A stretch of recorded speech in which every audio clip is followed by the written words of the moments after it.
नमस्कार, daily line के news file bulletin में आपका स्वागत है। मैं हूं किरण। इस बुलेटिन में हम आपको बताएंगे कि बुलडोजर एक्शन पर सुप्रीम कोर्ट ने फैसला सुनाते हुए क्या टिप्पणी की और बताएंगे कि पीएम मोदी ने आज झारखंड में चुनावी रैलियों में विपक्ष पर किस तरह से निशाना साधा। इसके साथ ही जानकारी देंगे कि डोनाल्ड ट्रंप ने अपनी नई कैबिनेट में किस भारतवंशी बिजनेसमैन को शामिल किया है।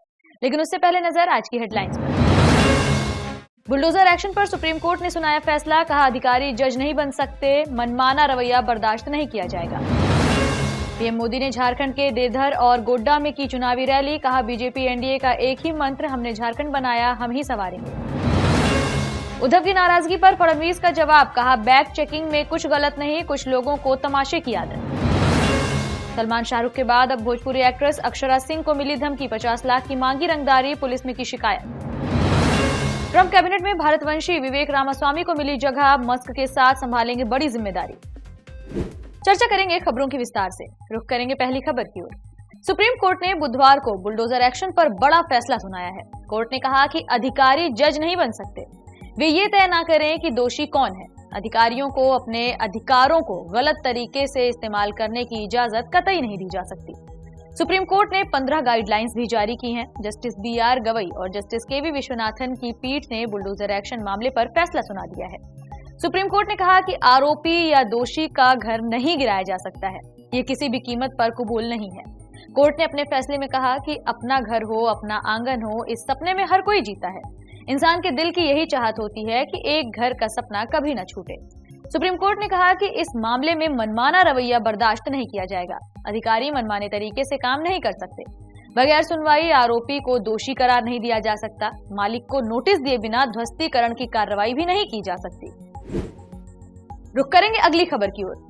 झारखंड में आज पहले चरण की 43 सीटों पर मतदान हुआ। इसी के साथ 10 राज्यों की 31 विधानसभा और केरल की वायनाड लोकसभा सीट पर हो रहे उपचुनाव के लिए वोटिंग की गई। अब इसका रिजल्ट 23 नवंबर को घोषित किया जाएगा। वहीं मतदान के दौरान कई पोलिंग बूथों पर मारपीट और गोलीबारी की खबर भी सामने आई है। पश्चिम बंगाल में नॉर्थ 24 परगना जिले के जगतदल इलाके में कुछ लोगों ने टीएमसी नेता अशोक साहू पर बम फेंके और गोलीबारी की, जिससे उनकी मौत हो गई। वे टीएमसी से पूर्व वार्ड अध्यक्ष रह चुके हैं। राजस्थान के देवली उनियारा सीट पर कांग्रेस के बागी और निर्दलीय उम्मीदवार नरेश मीणा ने एसडीएम अमित चौधरी को थप्पड़ जड़ दिया। बताया जा रहा है कि वे समरावता मतदान केंद्र में जबरन घुसने की कोशिश कर रहे थे। बिहार के तरारी विधानसभा सीट पर वोटिंग को लेकर 2 पक्षों में झड़प होने की खबर सामने आई है। दोनों गुटों में हुई मारपीट में 6 लोग घायल हुए हैं। एक युवक का सिर फटने की बात भी कही जा रही है। पुलिस ने यहां पर फ्लैग मार्च निकालते हुए लोगों को आगाह भी किया और चेतावनी दी कि शांतिपूर्ण तरीके से मतदान को पूरा कराया जाए। बढ़ेंगे अगली खबर की ओर। प्रधानमंत्री नरेंद्र मोदी ने बुधवार को झारखंड के देवधर और गोड्डा में चुनावी रैलियों को संबोधित किया। देवधर में पीएम ने कहा कि इस चुनाव में रोटी बेटी माटी की सुरक्षा सबसे बड़ा और महत्वपूर्ण मुद्दा है। मैं आपको विश्वास दिलाता हूं कि बीजेपी एनडीए की सरकार संथाल और झारखंड की रोटी बेटी माटी की सुरक्षा से कोई खिलवाड़ नहीं होने देगी। पीएम मोदी ने यह भी कहा कि जेएमएम कांग्रेस सरकार में बाहर से आए घुसपैठियों को यहां का परमानेंट निवासी बनाने के लिए हर गलत काम किए गए। इन घुसपैठियों के लिए रातों रात पक्के कागज बनाए गए। यहाँ की सरकार का रवैया देखिए।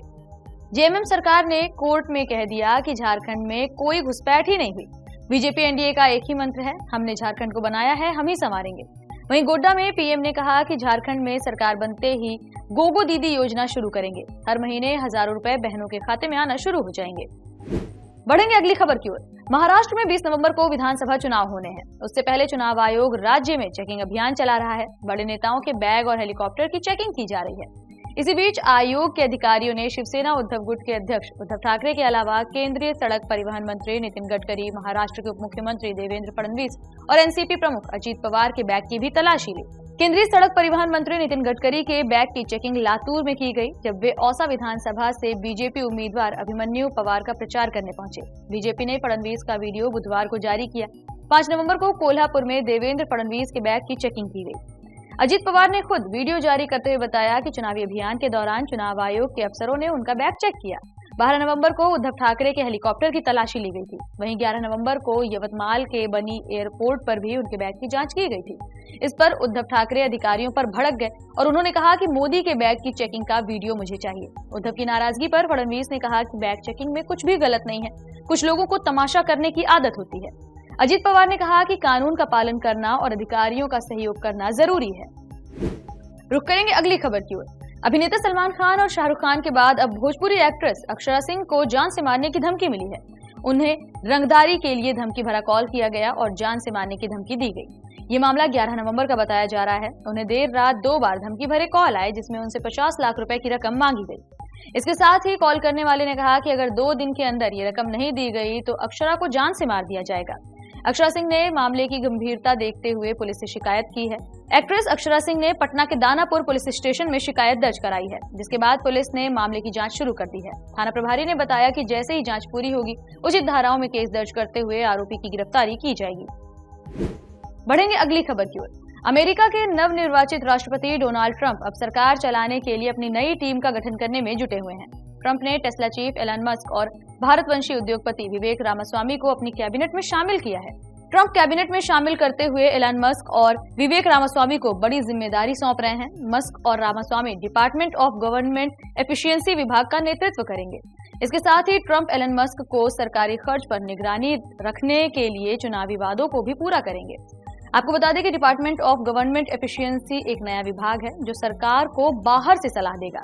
ट्रंप ने इसे लेकर बयान जारी किया। ट्रंप ने कहा कि मुझे ये बताते हुए खुशी हो रही है कि ये दोनों अद्भुत अमेरिकी मेरे प्रशासन के लिए नौकरशाही को खत्म करने, फिजूल खर्ची में कटौती करने, गैर आवश्यक नियमों को खत्म करने समेत संघीय एजेंसियों के पुनर्गठन का काम करेंगे।